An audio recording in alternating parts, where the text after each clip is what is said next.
Thank you everyone for joining this call. I'm Dustin Loop, Broadband and Digital Equity Project Director for WSU Extension, and we are excited to launch this support effort to support local broadband and digital equity action plans across the state and walk through the different ways in which we can support those efforts. And we're doing so in contract and partnership with the state broadband office. They have a big task ahead of them in pulling together statewide plans for some of these federal programs that are in front of us here. And so I want to kick off this call and just let the director of the Washington State Broadband Office, Mark Visconti, kind of tell us what they got going on and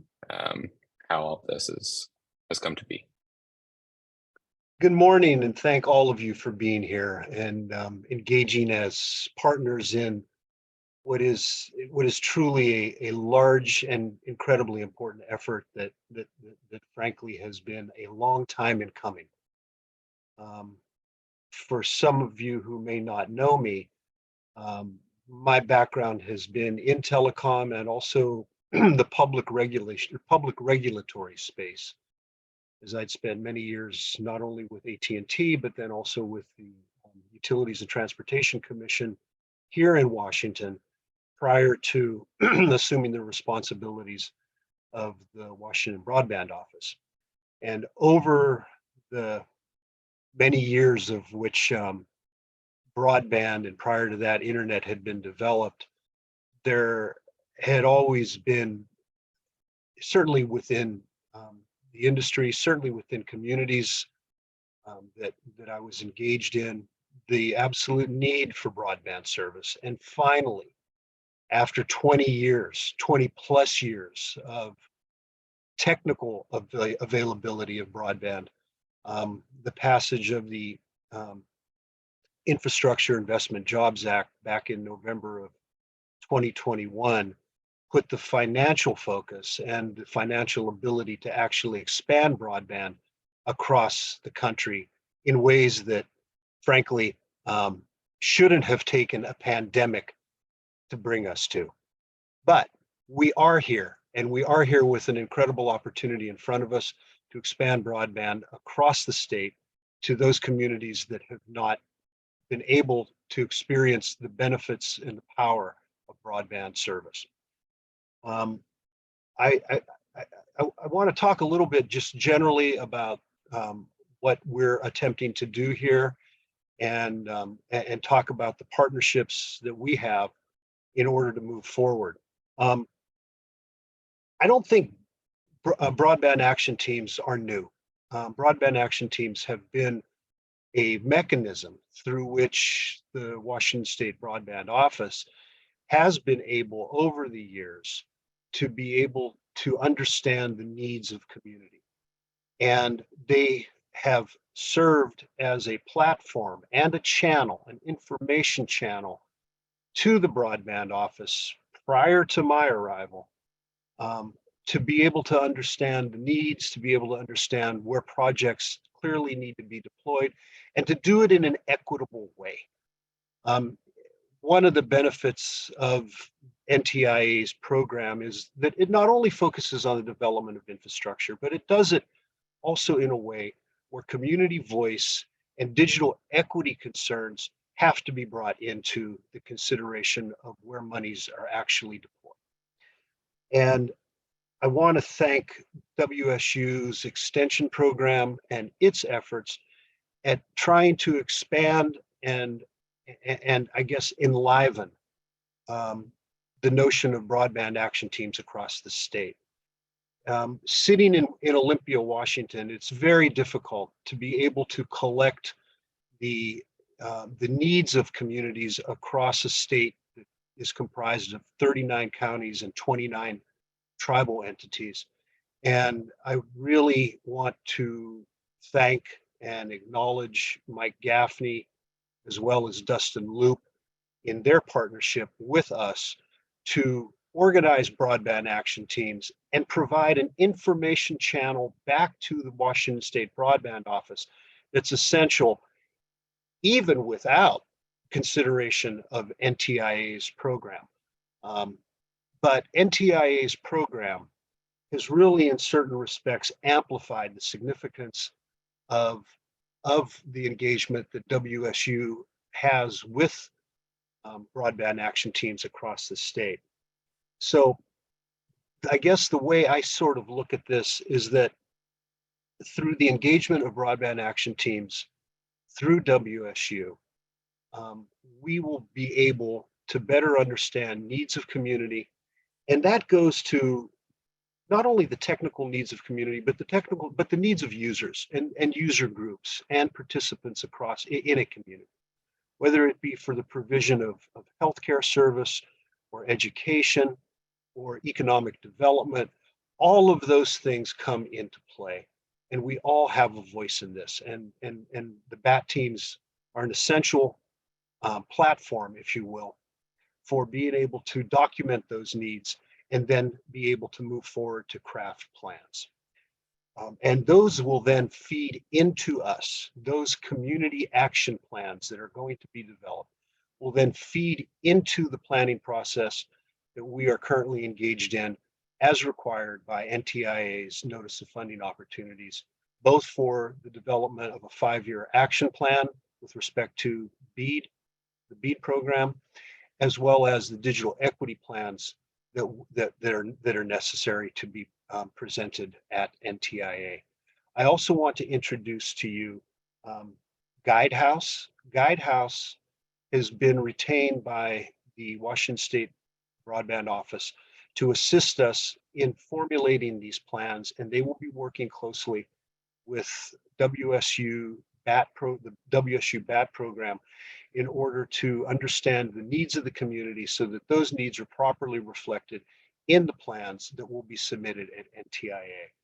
And I think it's essential to understand that they will be, Guidehouse will be working to help with community engagement, to document community engagement, as well as doing, I guess, more technical analysis is probably the way to state it, because the monies that we will get from BEAD, while substantial, will be insufficient to cover all needs. So there are going to need to be efforts at how do you balance the needs of the community against what is really going to be a budget that that isn't robust enough, at least at the front end of the process, in order to get everywhere. So it will take a lot of effort. It will take a lot of balance. It will take optimization, if you will, to be able to ensure that the needs of the communities are met and that the requirements of NTIA's program are also met. With that, I don't have any other prepared remarks for this, but but again, I want to thank WSU for sponsoring this meeting and for all of their ongoing work. And I also want to thank all of you for engaging as intentionally as you are in this process. Dustin, back to you. Yeah, thanks, Mark. Thanks for teeing that up and giving us the framework around this. Really appreciate it. And we'll probably be calling on you in just a little bit to talk about some other things and answer some questions. So appreciate that. And with that, we're going to kick it over to Mike Gaffney. Nick, if you could pull up the slides. Thanks, Dustin. Sound check. Can you hear me okay? Great. I'm sitting in an airport lounge, such is the nature of broadband work these days. I'd like to add my thanks to all of you for attending this and for the anticipation of working with you in the future. Thanks, Mark, for the kind words. Just a little explanation of why WSU. at least three reasons come to mind immediately. One is that, as Mark said, we have a presence in every county, and not just a presence, but a trusted local presence with a conduit back to the university proper, and capacity to do a number of things, right? We've got research capacity, we've got logistics capacity, we've got contact lists that are better than anybody else's, I think I can safely say. And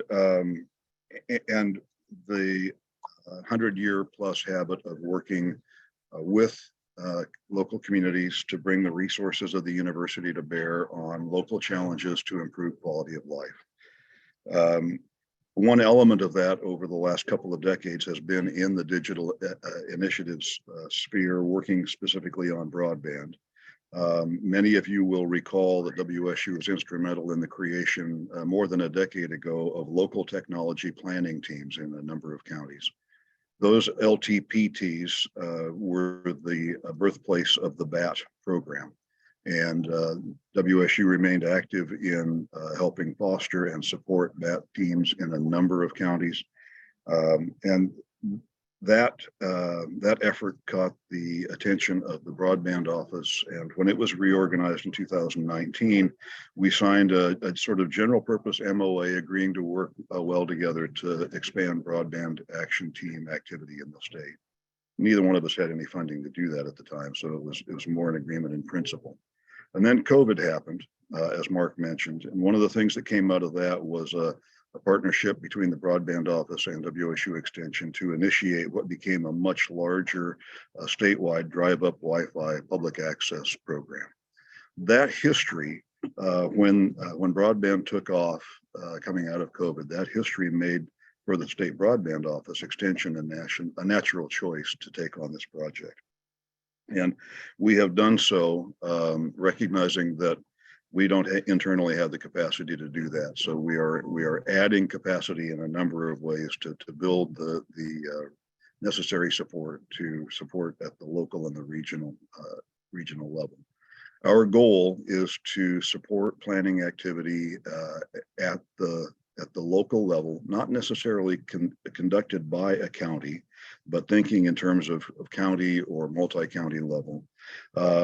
And those planning efforts involve both broadband action, which will probably have a primary focus on infrastructure, and digital equity, which will have a much broader focus and really look at other barriers to adoption and application of broadband in addition to the infrastructure problem. Our goal and our mandate on this project with the state broadband office is to help local teams form to begin with, and then develop, as you see here, common vision, goals, objectives, do the work to identify local capacities and local needs and the critical gaps therein, and then develop strategies to address those gaps.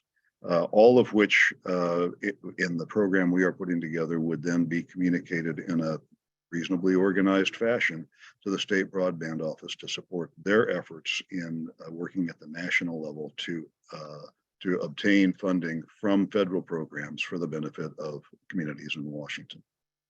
And as I said, this is very much a collaborative approach for us, which is also standard operating procedure for Extension. We anticipate that it'll be a mix of statewide capacity directly provided by WSU, statewide capacity directly provided by others, regional capacity from us and others, and then local capacity from us and others, in addition to some direct flow through funding to support our planning activities on both broadband action and digital equity.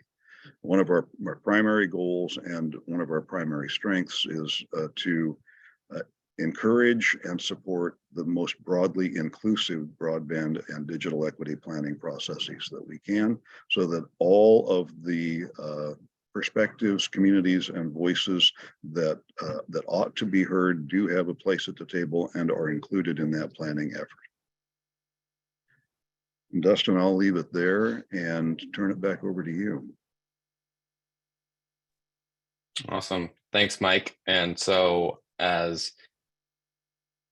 now that we're all teed up, I want to get into the heart of our workshop here, which is the support that we will be providing for the development of broadband action and digital equity action plans across the state. And we've developed a workbook that serves as a roadmap to guiding these planning efforts. And while there are some components of this that are certainly built around the BAP model, we also have direct support for tribes as they develop broadband action and digital equity plans if they would like to participate in this process.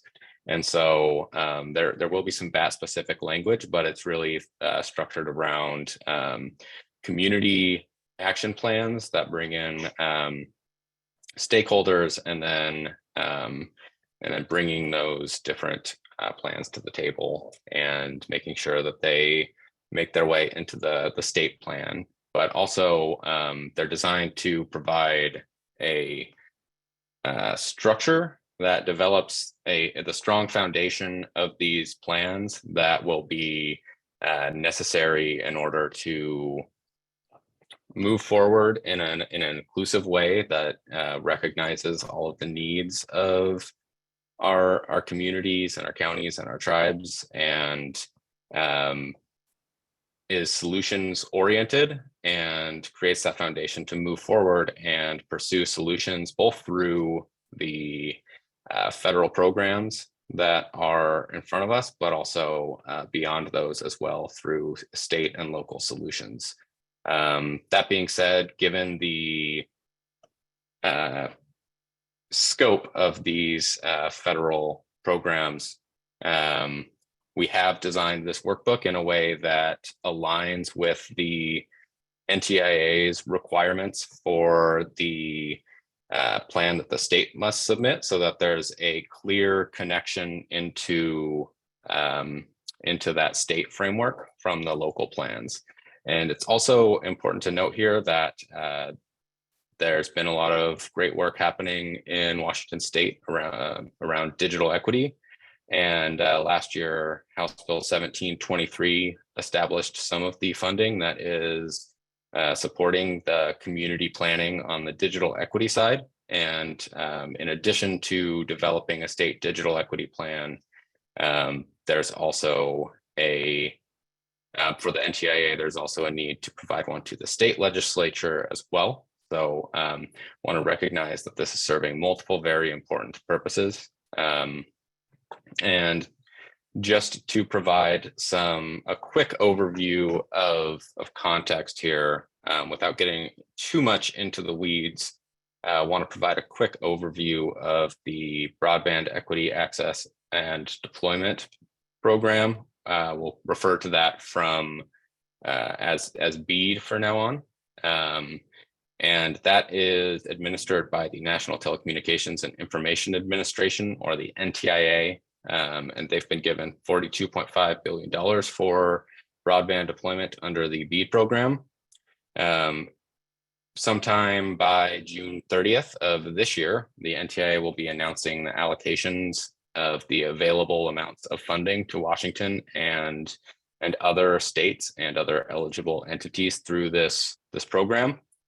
And in order to receive those funds, the state is going, as Mark mentioned, going to be developing a series of plans, which include a 5-year action plan, an initial proposal, and final proposal that are needed to unlock these funds in several tranches, with 20% available after the initial proposal and 80%, the remaining 80% available after the final proposal is approved by the NTIA. And so the BAT and tribal action plans are really designed to help inform and shape the state's plans. And you can kind of see where it fits in on the timeline that's on this slide. And so there's a need to get these into the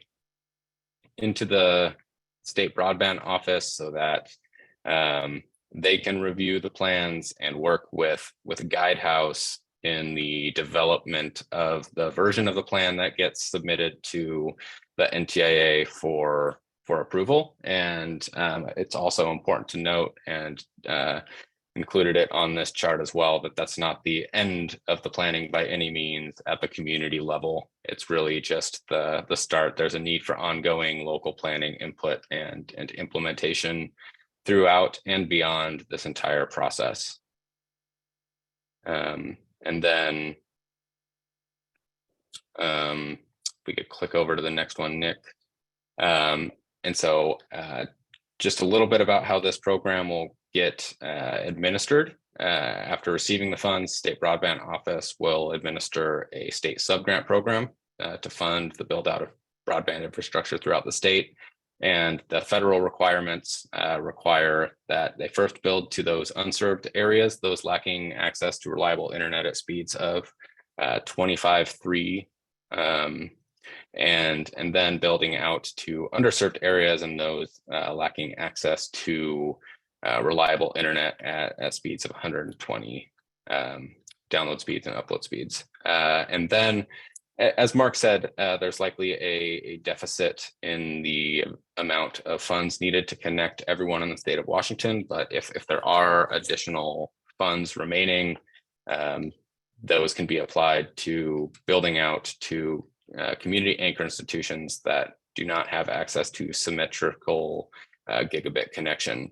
And again, just in this process, the ways in which these local plans feed in is to help identify those gaps that are in our communities, the barriers that we're facing to build out, and our local plans for how we strategize and take action moving forward to bridge those gaps. I don't know if there's anything that Mark wants to clarify that in on that before I jump into the Digital Equity Act, but I'll give him an opportunity if you'd like to jump in, but no need to. No, just thank you, Dustin. I appreciate you laying this out in what is really, I think, a clear and accurate format. You know, I just to, I guess, emphasize the obvious. Time is not necessarily our friend in this process, but that time is something that has been sketched out and determined by NTIA. So it truly is all hands on deck, and it truly does require the coordination of many different voices. And I want to thank again WSU for stepping up to this challenge, and each of you, because your input forms the foundation for what we're going to do going forward. I just, and I also want to let you know that there are two members of the Guidehouse team on the webinar. Sophia Pan from Guidehouse and Harrison Phelan have also joined us. So I think it's really essential that they're here so that they see the great work that has been done and the work that is being planned to move forward. So thank you.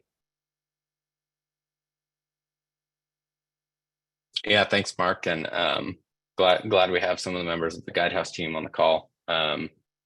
And Mark, I'll invite you to jump in at the end of this Digital Equity Act overview if you feel it's necessary as well. Just feel free to jump in and add on to anything. But the other program that we are focused on that's being administered at the federal level that we're feeding into is the Digital Equity Act programs. Those are administered by the NTIA again. In total, they have $2.75 billion for those programs, which include a state digital equity planning grant, a state digital equity capacity grant, and a competitive grant. And the phase of that we are in right now is the development of that state digital equity plan, which I believe has a due date for the state of December 1st. And so these, once the state completes this planning grant and submits their state digital equity plan, that qualifies them to apply for the state digital equity capacity grant, which will provide funds that can be administered to the state to fund digital equity programs that are designed to address specifically the needs of what's called covered populations. There's going to be a lot of terminology in here that may not be familiar to everyone.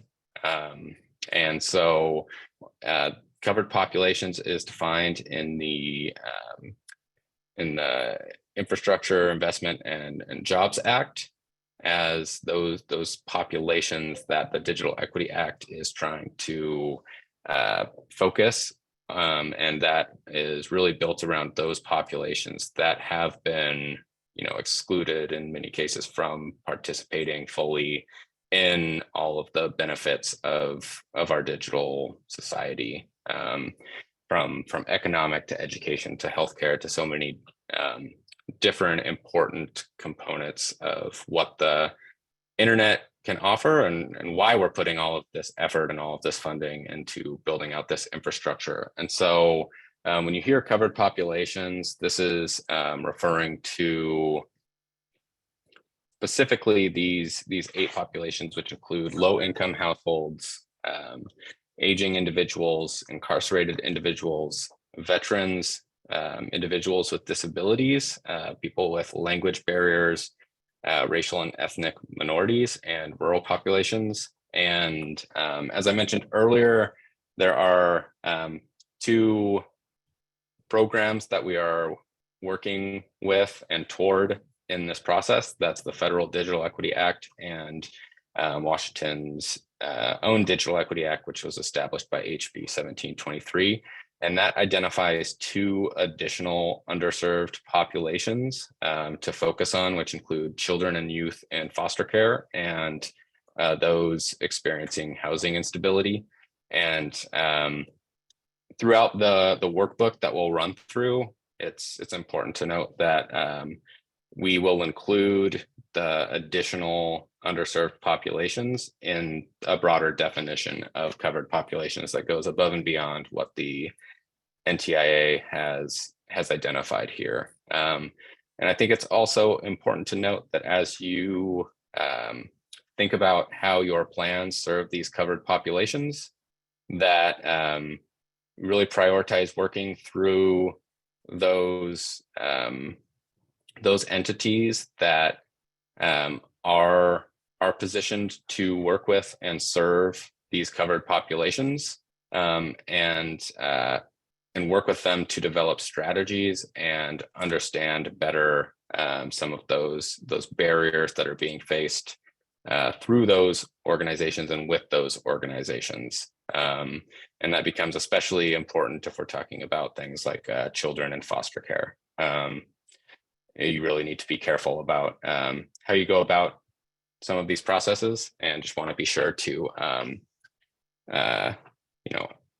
call that out now. And so we have a variety of support that is available, and we are assembling these regional support teams to support these planning efforts. And then there will be additional tools and technical support that will be available. And so quickly want to run through some of the different roles that folks will have within your regions. And then we'll talk a little bit later at the end of this call based on the region and how to best engage and how to get things moving forward. So we have 3, each region has a team that includes 3 different individuals or entities, and the primary contact, the primary support lead is going to be the regional coordinator. They will be working directly with you. They'll be attending your BAT meetings. They'll be processing the different requests and helping you out at each step along the way, really navigating you through the process. And if there are areas that feel like they require more support, they'll be that point of contact to reach into the advisory support, the project management team, and the statewide resources that we have available to pull those folks in and help with the development of different components of these plans. And the regional advisory support is an additional layer of expertise that can be called in to provide technical assistance and insight on different components, both of your broadband action plans and your digital equity plans, and also just provide additional support for coordinators when capacity is in high demand, or if there are conflicting meetings happening at one time. And then we also have a project manager, which we'll get into in a little bit. We'll hear from them about what that support will look like, but ultimately they're facilitating that project management in the development of these local action plans, and really assisting along the way and making sure that those things get structured correctly, are complete, and include all of the components that are needed for the state to truly understand what these needs are from the local level.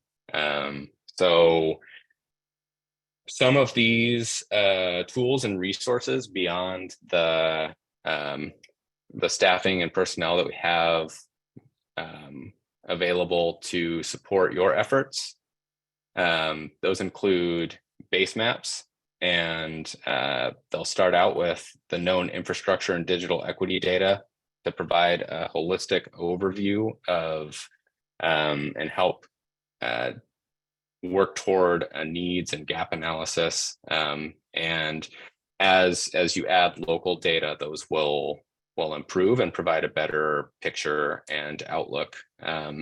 We have worksheets that are available for every single component of this plan to help structure it very clearly and identify exactly what needs to be included in each component of the plan. And then, like I mentioned, there are project management tools that we'll hear a little bit about, and we will also hold dedicated workshops and office hours throughout this process.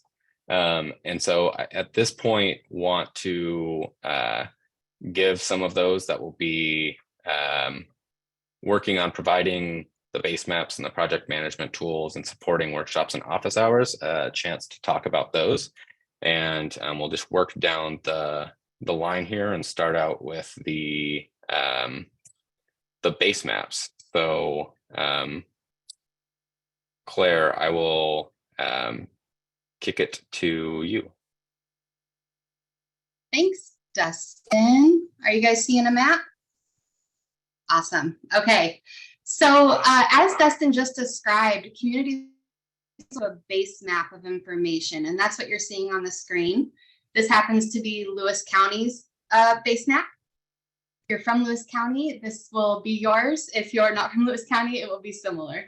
But I want to give you just a quick rundown. Oh, am I there? Am I with you still? I can hear you, Claire.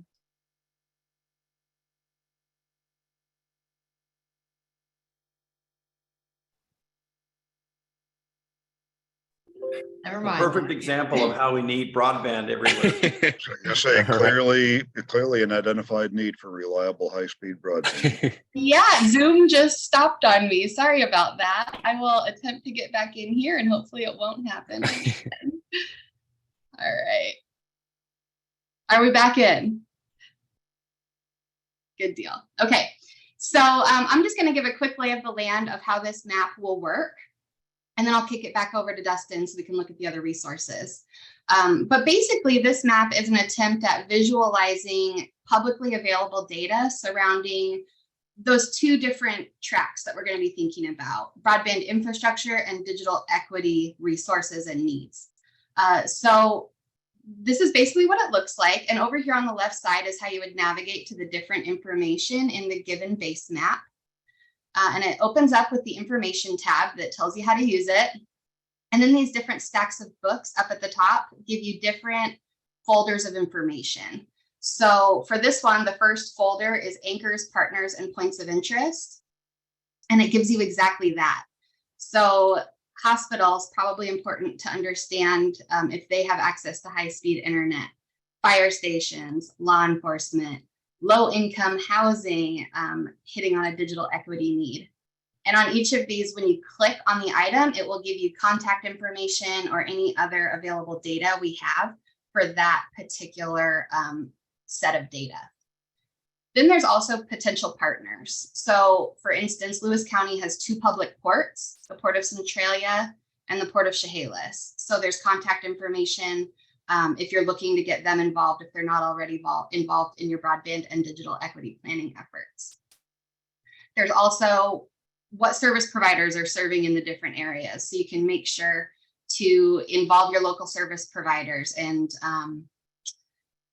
something that they might want to do is what Toledo Tel happened to do in Lewis County. This would be an example of local data getting uploaded onto the map. So Toledo Tel elected to share their service area, and they're actually in the process of sending over their fiber network plant because they are open access friendly. So they're interested in also sharing what assets from an infrastructure perspective might be useful to these planning efforts. There's also, do you have a local PUD? Lewis County does. They have Lewis PUD. And if you click on the attributes, it'll show you what kind of services they're already providing in the area. So in this case, Lewis PUD is an electricity and telecommunications PUD. So it just goes for many of these different attributes that you might be interested as potential anchors, partners, and points of interest in your community. So then the second tab are different indicators of need.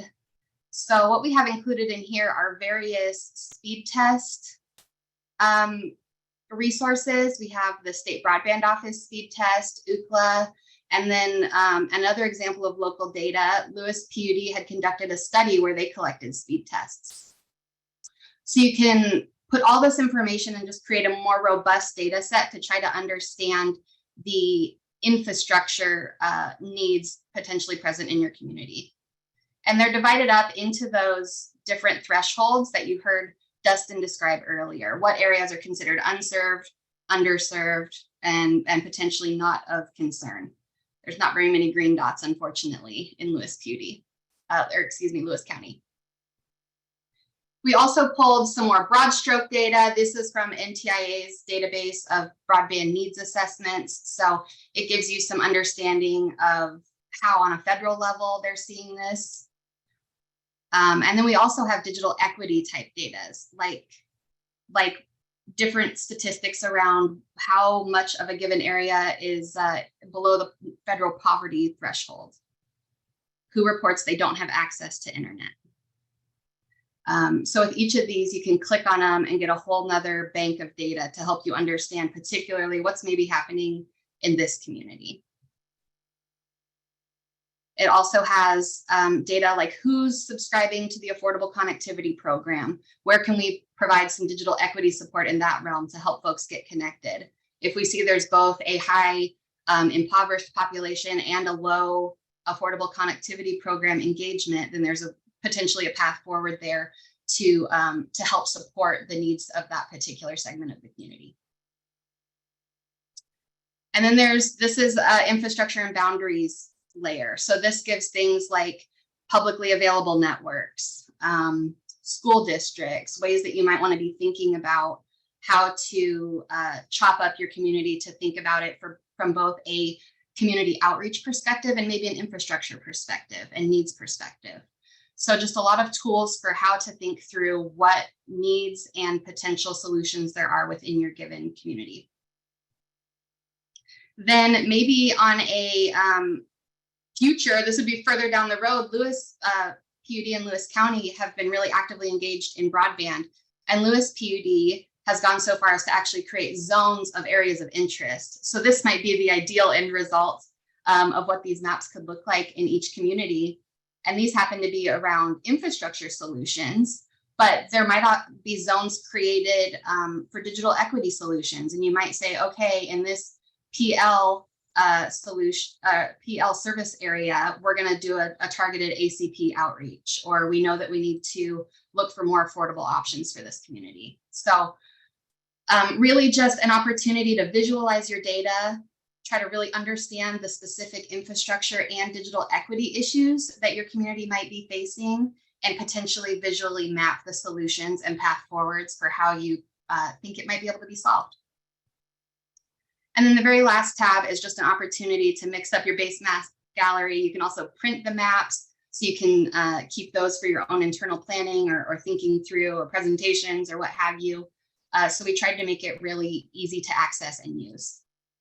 And then hopefully through this outreach and planning process, you'll collect lots of local data, lots of new layers will get put on these maps, and they will become highly customized and highly representative of the situation happening in your given area.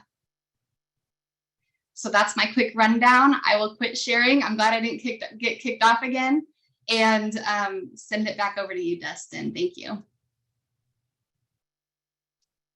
Yeah, thanks, Claire. Went smoothly after the little snafu there. So appreciate the rundown, and excited to have those maps available to the communities. And so we'll go over the worksheets a little bit later on, but want to, I'm sure as we talk through a lot of work that needs to happen over a short period of time, there's probably a lot of folks feeling overwhelmed about the amount of effort that needs to go into organizing these plans. And that's where some of these project management tools come into play. And many of you may have worked with or be familiar with Learn, Design, Apply, but they will be part of our support team, and we'll be providing that project management service for those planning across the state. And I'll kick it over to Brooke McCallum to just give us just a bit of an idea of what to expect for that support. Definitely. Hi, everyone. It's good to see some familiar faces. As Dustin was saying, I'm going to be one of the project managers on this project, as well as my colleague Annie. And most of the work we're going to be doing is really going to be in the background, and anything will mostly be communicated through your regional coordinators. But what our focus on is making things as easy as possible for everybody. And so we've been developing a system to really streamline organizing all the data and collecting all the data, and making sure everything is completely clear throughout the entire process of what needs to get done. And then we're also really focused on tracking everybody in the background and making sure that every community is on track. And if there's hiccups that come up, we'll be able to connect you with the support that you need to get things done. Mark was mentioning time is of the essence, and so we'll really be in the background making sure that everybody is on time and has the support that they need. Thanks, Dustin. Awesome. Thanks for that, Brooke. And before we dive into what these plans will look like and how different stakeholders can be engaged in the process and contribute in a variety of different ways, I want to just go over one of the other forms of support that we can provide, and that's the workshop and office hours. So want to introduce you to our technical director at WSU Extension on this project, Nick Pappin, And so Nick, tell us a little bit about the workshops and office hours that will be supporting this. Yeah, hi everybody. So we already actually have some office hours planned for next week on Monday, Tuesday, and Thursday, where we can actually start diving into the worksheets or look at, maybe some more in-depth mapping capacity that's available. Additionally, we'll have some workshops around digital equity and really how we can build those programs to really help your community. So, yeah. Awesome. So thanks, Nick. If you could pull up the slides again. Also, throughout the process and some of those workshops, really want to focus in on some of the strategies around engaging with different stakeholder groups and different covered populations, and really supporting those efforts. Nick, if we could click on to the next slide here, I think that kind of feeds into why you're all here, which is what's going into these plans and what does this process look like. Like we mentioned, the timeline's not particularly fun, but it's why we're pouring all these resources into supporting this planning effort.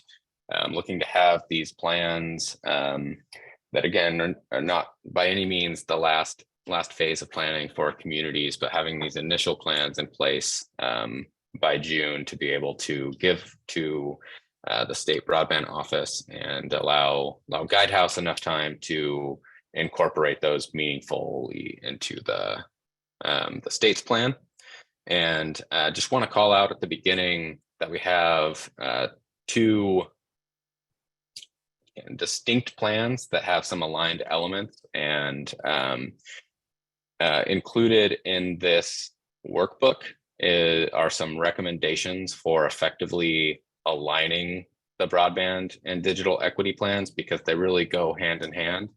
The infrastructure is needed, but so is the digital navigation and services to provide affordable internet service and digital literacy courses, and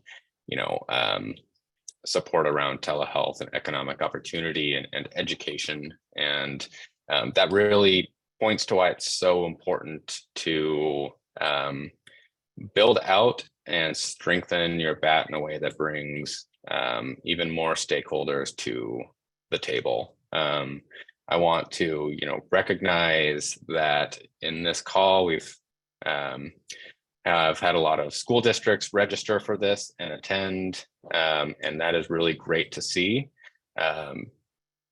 The inability of people to get an education when things shut down back in 2020 is one of the things that really opened a lot of people's eyes to the gravity and scope of and scale of the digital divide that exists, and engaging with those school districts and understanding they know the needs of their students, and we really need to make sure that folks are and kids are having the ability and opportunity to effectively learn. And so, it's great to see so many school districts involved, and have libraries involved as well, who have long been providing these digital equity services, even before we were calling it digital equity, and just want to recognize the role that they have played over the years and continue to play. And there were two BAT calls that I joined yesterday, which had community colleges on them, which I was really glad to see, and hope we continue to see engagement from community colleges. I myself am a community college graduate, so I'm really excited to see that engagement happening. And there are a variety of other stakeholders that care deeply about this, have expertise both in the field and in the populations that they serve. And so thinking through and effectively engaging them in this process will be critical, both in thinking through the broadband plans, but also the digital equity plans and how those things tie together. We have some resources to help, recommend different ways to go about building and strengthening that.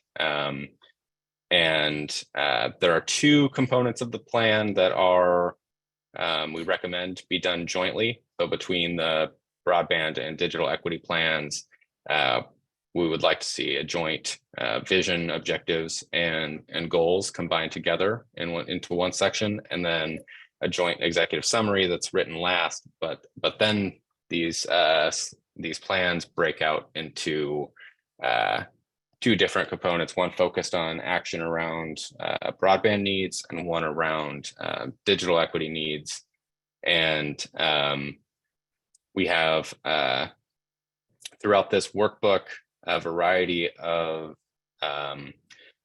sections that will outline everything that we're talking about today and more, including how to engage with communities, recommendations on who to involve, how to go about writing a vision statement. And a lot of that comes through with these worksheet templates. So I'm going to hand it back to Nick to click through some of the different sections of our workbook that will guide this planning and provide the roadmap to the finish line in June, and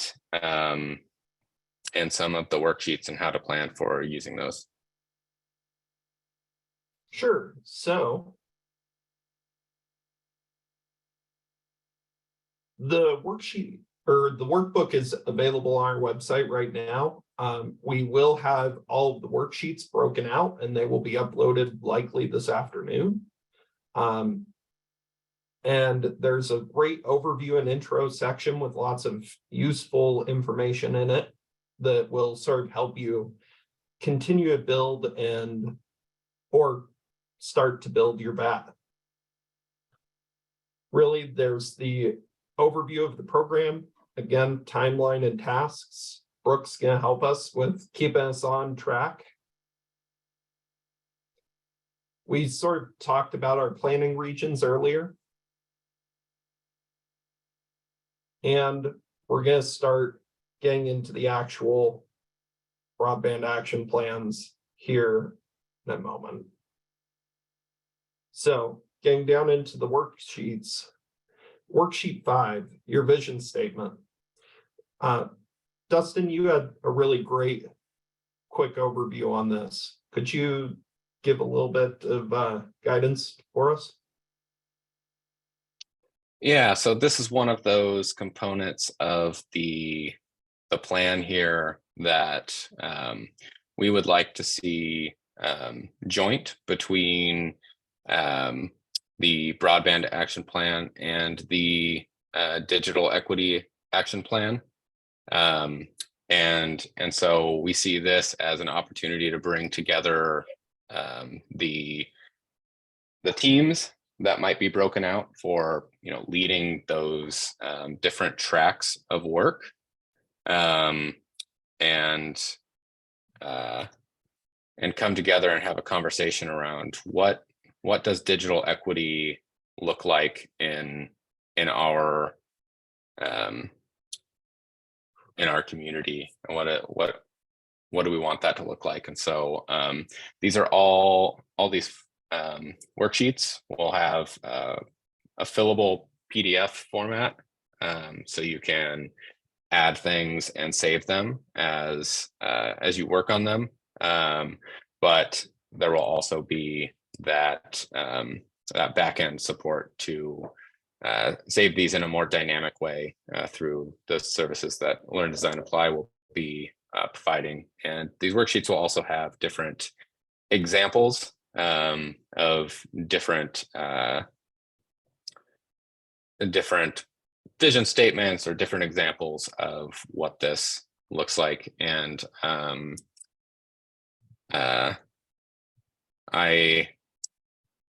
Nick, I just sent you one in the chat if you want to plug it in. That's one that's not formally adopted, but that we've been workshopping in Grays Harbor. So if we were going through this process after a conversation, we would plug this in and then save the PDF and maybe send it out for some feedback.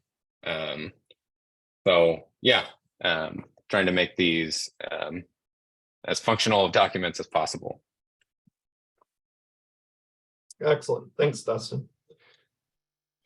This actually, so worksheet 10 is one of the ones that I'm actually very interested in. Just coming from a more technical background, I always enjoy working with internet service providers.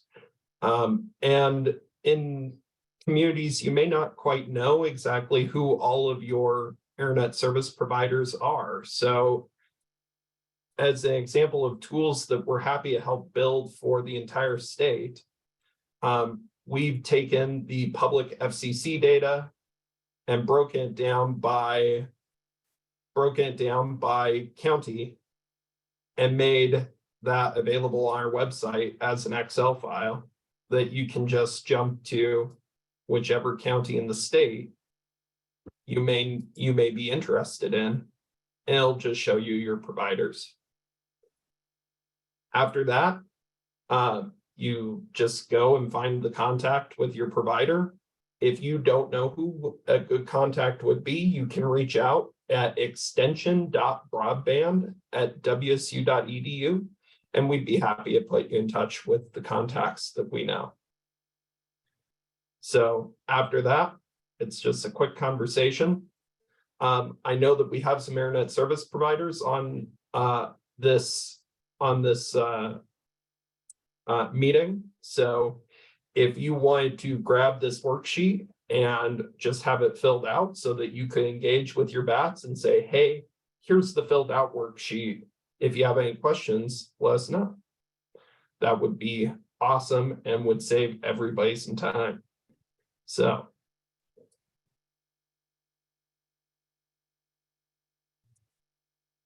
Dustin, you were interested in discussing the digital equity asset inventory with regards to libraries. Do you want to take this one? Yeah, so really what we wanted to accomplish in showing these worksheets is just giving a sample of the different ways in which we're hoping to structure these plans and really making it a manageable process. And so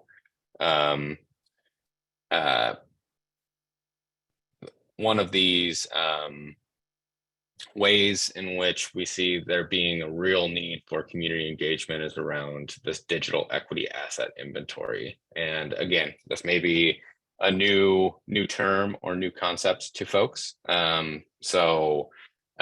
What the digital equity asset inventory is designed to do is to identify all of the programs that are in place, or digital equity plans, or resources and things that may be in place that could be leveraged for digital equity purposes, and to start to build a list of all of the things that are available throughout the community, including digital navigator programs, digital literacy courses, outreach efforts to raise awareness around the Affordable Connectivity Program, public Wi-Fi availability,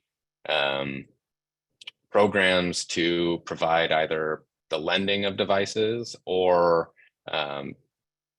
ways to get affordable access to devices that make sure that for those who have connectivity, they also have connected devices.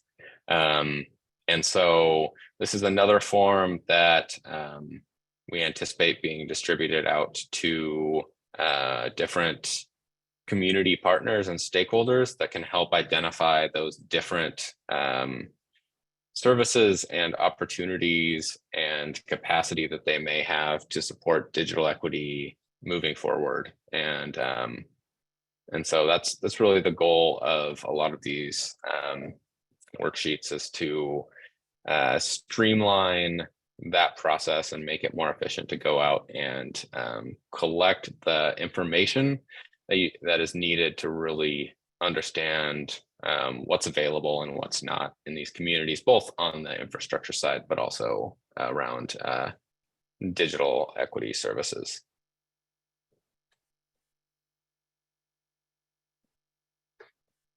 Excellent. And our last worksheet that we wanted to pull out was worksheet 18. Once you get all of this, and this is meant to be a living document, it's meant to be available in draft form to help not only engage at the community level, but help advise and inform at the statewide level. So building an executive summary, make sure that you are calling out, hey, here are areas where we're really hurting and lacking, broadband. Here's, here are things that we think that we would like, but maybe we can't find. And call out, what are your barriers? What are the things that you really think in your community will help you be a more sustainable community? And then finally, because all of this is, a little bit dense sometimes, we include some glossary with some definitions. We're happy to add things in here. We're happy to add things onto our website, just so that we can help everybody understand what the goal is and what, sometimes is a little bit of a dense topic. So,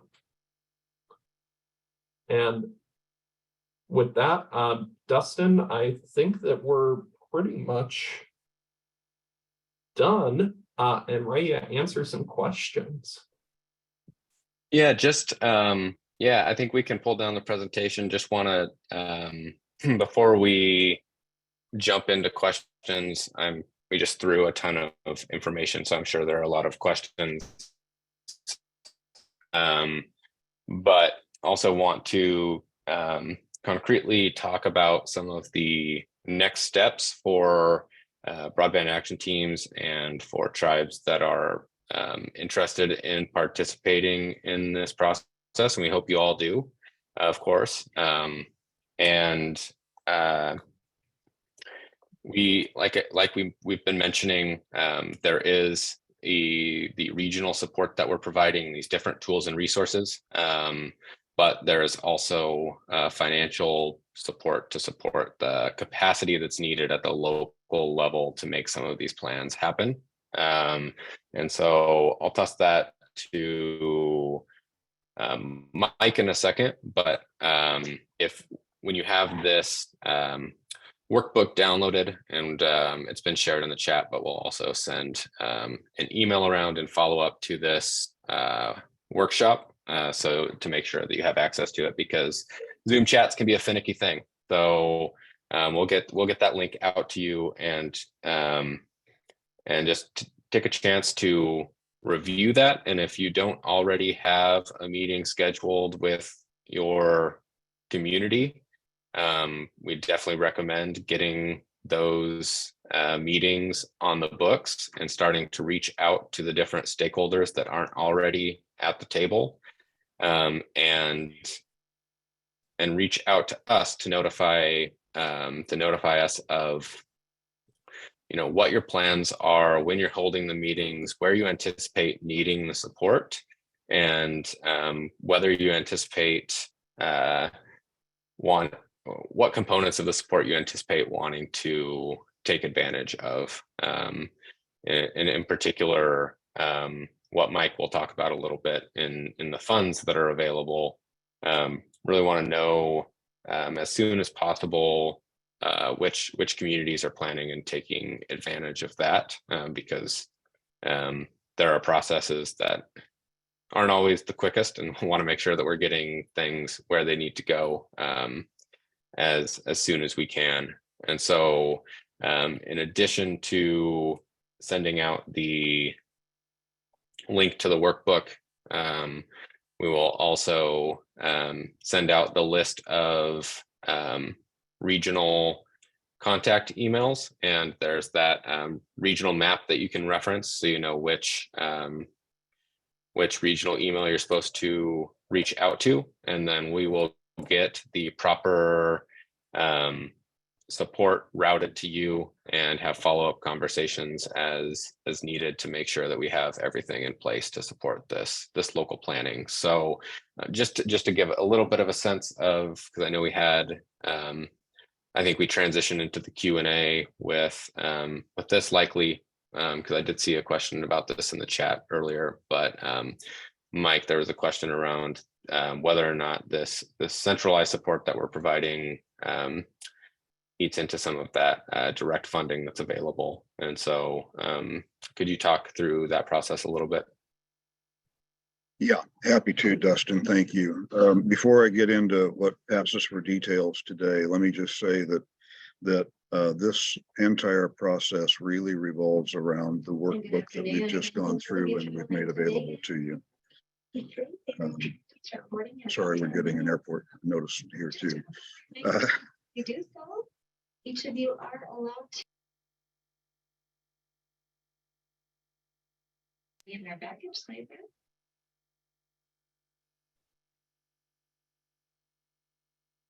And I trust that none of you have more than 2 bags with you at this point. So sorry about that. So the workbook is intended to support an entity like I see here in the chat, Chelan County, from a cold start. We don't have a BAT, but we're interested, how do we get this going? And that workbook and our in-kind support can help with that. But really the acknowledged purpose is to meet you where you are, so that a BAT may be far along in the process. They don't have to start from scratch with that workbook. They can start populating those worksheets from work that has already been done. And the regions are identified so that we can manage support, not because we expect to see activities like planning happen at that regional level. Finally, just general comment, our goal is by the due date to have a first offer of a draft plan, both broadband action and digital equity, recognizing that this is a fairly horrifyingly short timeline and that these really need to be living processes. And so the worksheet and our engagement are intended to continue after the due date to continue working on this general arena. Our intent had been to give you specifics about how the funding process is going to work today. We're not quite there yet. I have to acknowledge that at its core, WSU is not a funding agency, right? Our focus is on getting funding from other people, not passing it out to others ourselves. And we're needing to satisfy both the appropriate requirements and constraints on the broadband office side and the technical and logistics challenges on the university side. So we're a day or two away from having final documentation. But as I started out to say, the core of this is the workbook and the process that supports completing that workbook. And so we will have a document that is a very short MOA that essentially says we agree to complete these sections of the workbook. And it'll be options A, B, and C. We intend just to do a broadband action plan. We intend just to do a digital equity plan, or we intend to do both. And that statement then will trigger the availability of funds. Basically, if the choice is C, we're going to do both kinds of planning, then we'll have three tranches from 2 different sources of funding.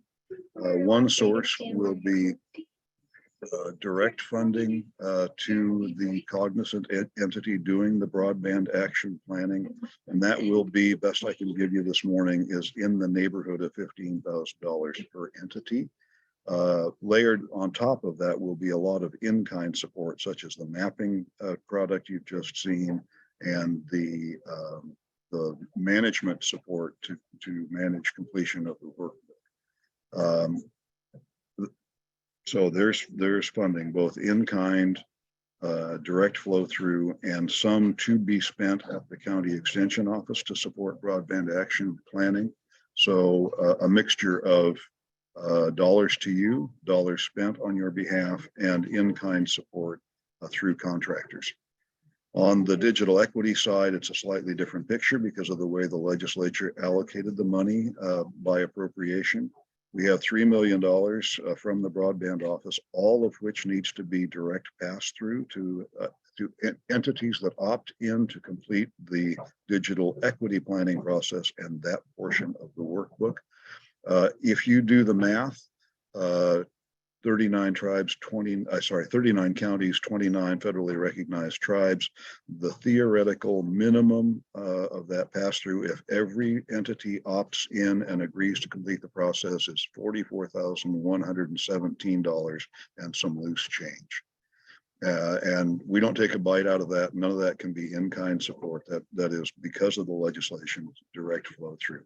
That will come in 2 tranches, but as a consequence of a single contractual document, again, the MOA agreeing to complete the process and the workbook.